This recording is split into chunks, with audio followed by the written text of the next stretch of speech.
Hi there, and welcome to the 4Ds of Execution Part 2. Very excited to be here with you to talk to you about this. We talked about it a little bit last month, and we're going to roll out the next section of it this month in the month of June here at Allume. So, implementing the 4Ds. The first part, the first discipline, is to focus on the wildly important. The second is to act on the lead measures. The third is to keep a compelling scoreboard. The fourth is to create a cadence of accountability. So we implemented discipline 1 last month, and I'm going to show you some of the pieces of that implementation. We did a workshop in the office with the administrative team to do that, and then at the beginning of June we did a workshop in the office as well to focus on the lead members. So the 4 Disciplines of Execution is a book by Chris McChesney, Sean Covey, and Jim Huling. And these gentlemen wrote this great book. It's the book of the month for May and June. Please, if you're interested, be sure to get a copy of it. Just send an email to admin@allumecares.com. Put the name of the book or just 4Ds into the subject with your name and your address, and I'll send you a copy. We'll be implementing the 4Ds over these number of months, okay? So the next section here is to talk to you about the whirlwind and the wig. So we talked a little bit about this last month, so I'm going to review it quickly. So the 4Ds of execution is all about enabling us as a team of now 96 employees to work together to do the extraordinary, dare I say the remarkable.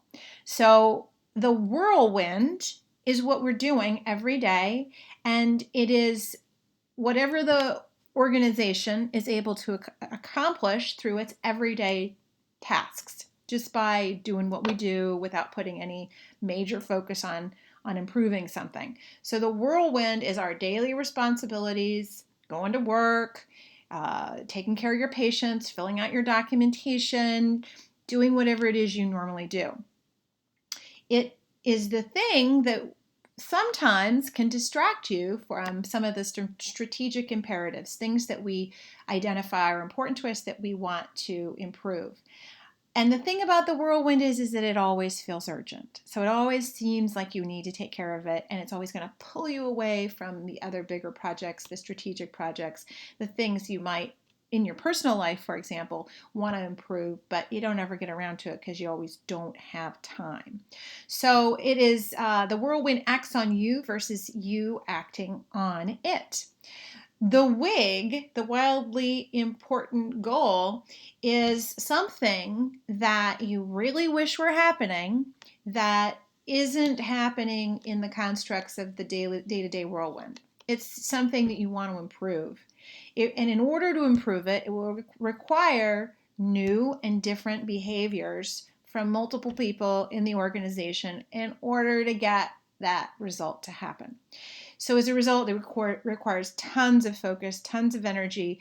And the nice thing about a wig is a wildly important goal. If you really do it and you really focus on it the way that the 4Ds recommends, it delivers a profound impact. So I love this picture over here, right? So you got this picture of a guy or a gal, and she's like here on the edge, and she's like trying to cross over this hurdle of something that seems impossible, and because she's got the focus and the energy and the dedication, she's able to do it. So that's what this is about. Once a wig is achieved, so once a new level of standards or a new goal, a level of performance is hit, then it becomes part of your regular everyday activities, and then it becomes part of your whirlwind again. So as a result, it's important, and this is part of the methodology that the 4Ds really expresses and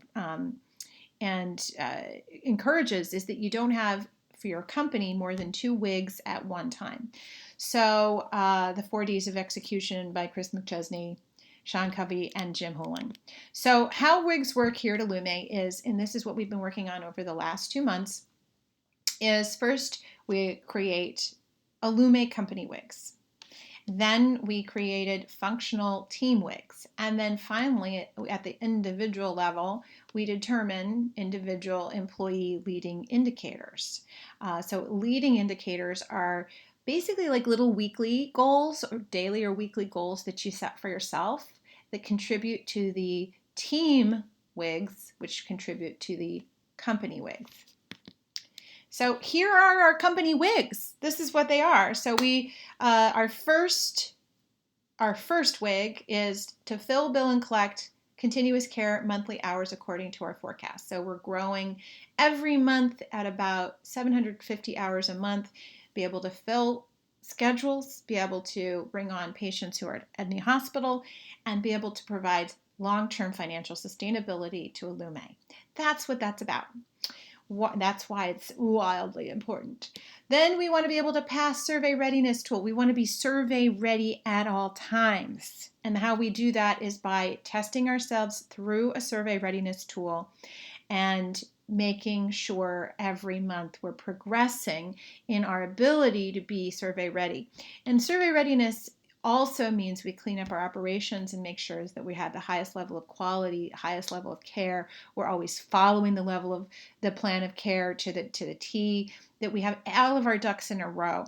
And that really gives us a strong foundation. And so that when we have this readiness, we're ready for the surveyors to come in at any time. We're not nervous about it. And we can move on to other WIGs in the future, like customer satisfaction and employee satisfaction. That's what I'm excited to move on to. And as soon as we get through this, and these will be our WIGs for 2019, I'm excited about really focusing on those two important things in 2020. So here's what our WIG situation looks like. So first we've got our WIGs up here, company WIGs, which we talked about, Allume company WIGs.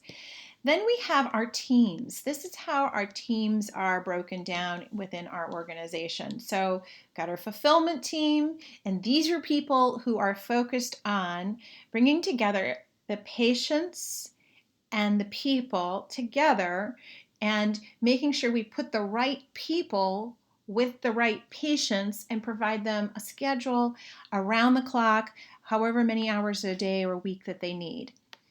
So sometimes we're bringing people home from the hospital. Sometimes we have them already, but we're bringing in new employees. We're training the existing employees, and we're leveling them up, bringing them into fulfillment, getting them so that they can go into the field. The second team is, and so the fulfillment team, right? So the fulfillment team wants to support these two goals. And the way that they've chosen to do that is through increasing continuous care hours according to the monthly projected forecast. So they are focused on this. They know how many hours each month they need to reach. They know where they are. They've broken it down into a series of daily tasks to help them get there, along with daily meetings to help them get there. The next team is the revenue generation cycle team. And this team is focused on making sure that from the moment a service is provided, right? So, and actually before that, so when a person is onboarded, a patient is onboarded, that we get everything in place right from the beginning, from their authorization of their biller to make sure they have the right plan of care in place, the services, etc. So we have all those pieces in place so that when the services are delivered, and then the documentation comes in on time, then we can bill correctly, then we can collect correctly, and then we can have revenue generating into our company, providing us the money we need to pay our employees and to keep the lights on. So this team, in order to produce and support these WIGs, they're focused on reducing unbilled hours. So we're developing a system to measure that, but they're developing that system right now, and they want to then maintain and improve the number of unbilled hours. So unbilled hours is basically when you work a shift and then for whatever reason we can't bill for it. So that's what they're focused on. The third team is the training and orientation team. And this team is here to ensure 15 new nurses per month are sufficiently trained for their first solo shift. And that helps us, again, fill and collect hours, right? The next thing is we have direct care operations, and that's what 86% 82 people in the organization out of 96 are on direct care operations, and it's led by our SCS Amy.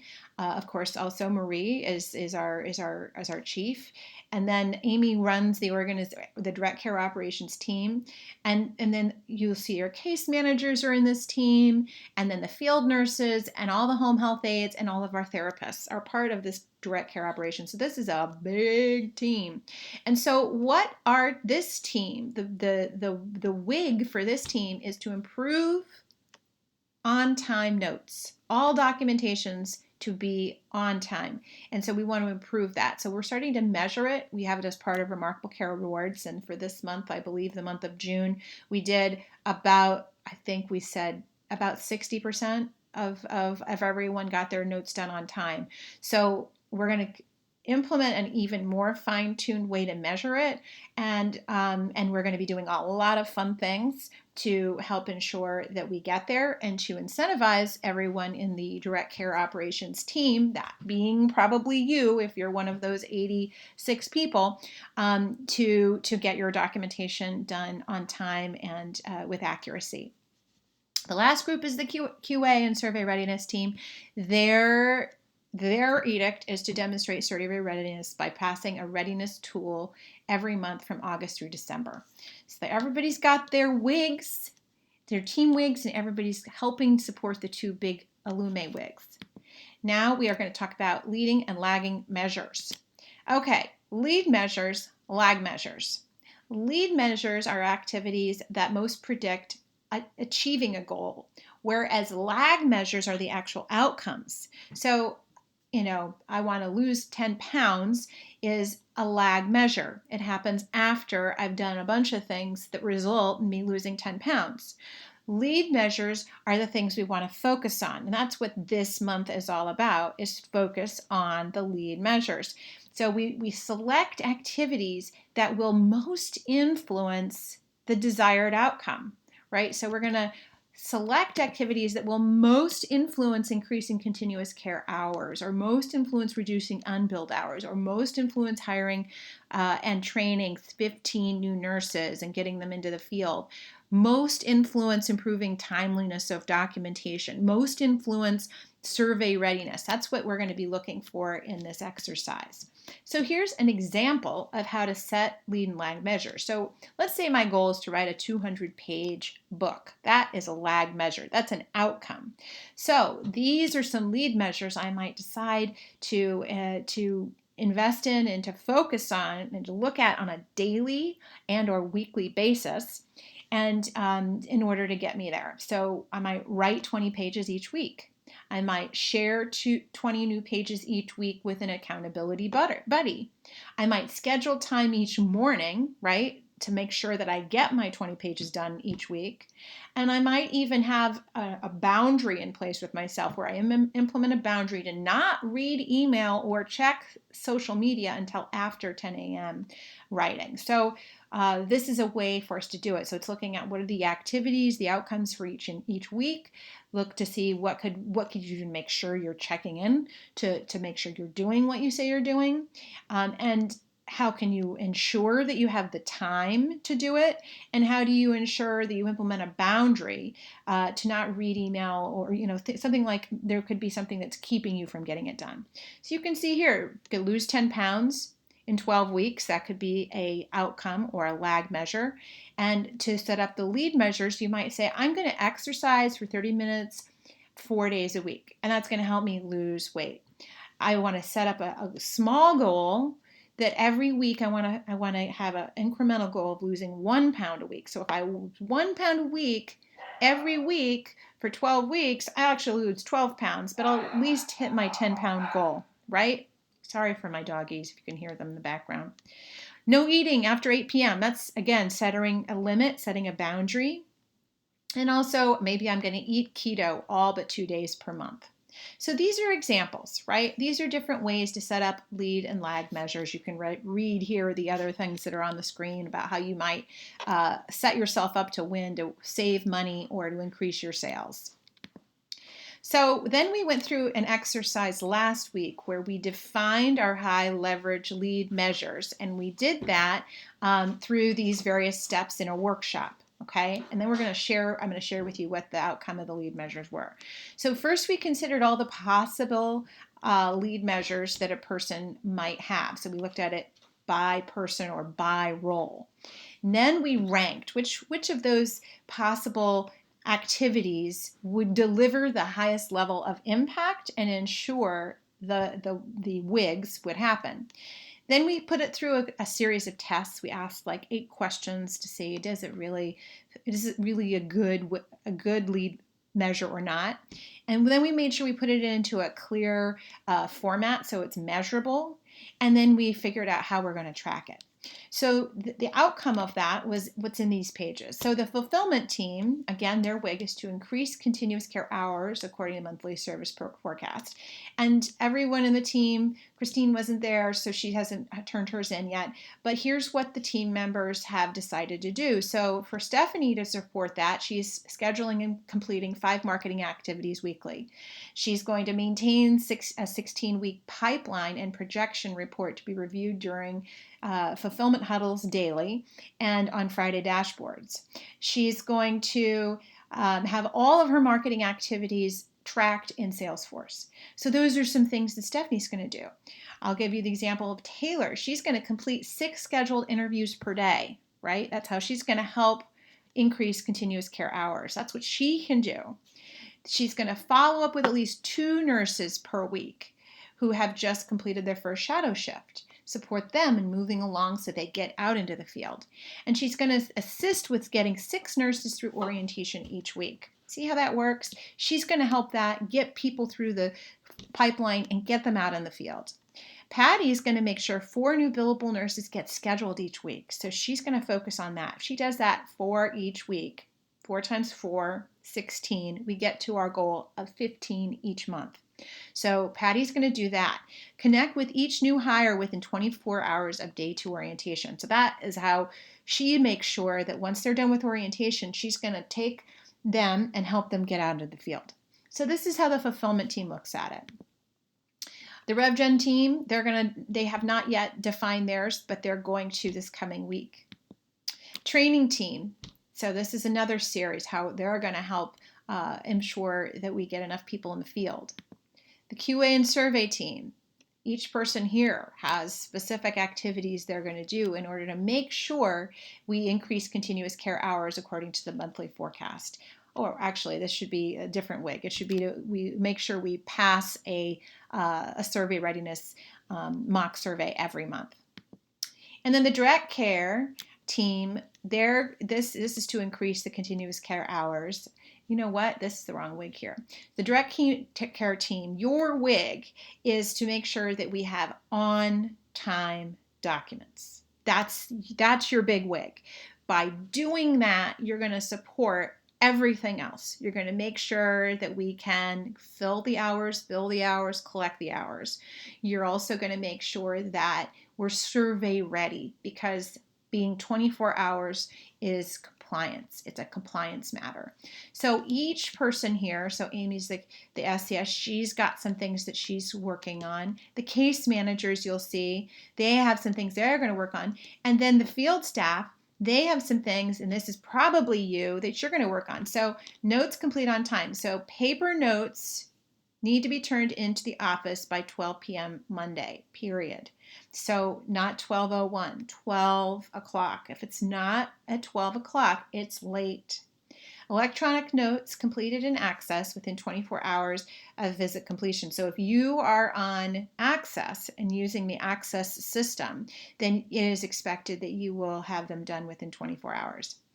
Update notes returned by QA within 24 hours. So this is your second lead measure. So if once QA reaches out to you, the goal is to get response and get the items corrected within 24 hours. And then the last thing is to have a weekly conference with your case managers on Fridays. So those are some of the things that you're going to be asked to do. So those are the lead measures. We just discussed them. You will be seeing more and more and more about those coming out, but this is at least the decision phase on what we're going to measure. All right, so I look forward to talking to you more about it and revealing the next step, which is the scoreboard, which we're going to start really focusing on next month in July. So I hope you have a great day. Go make the world a better place.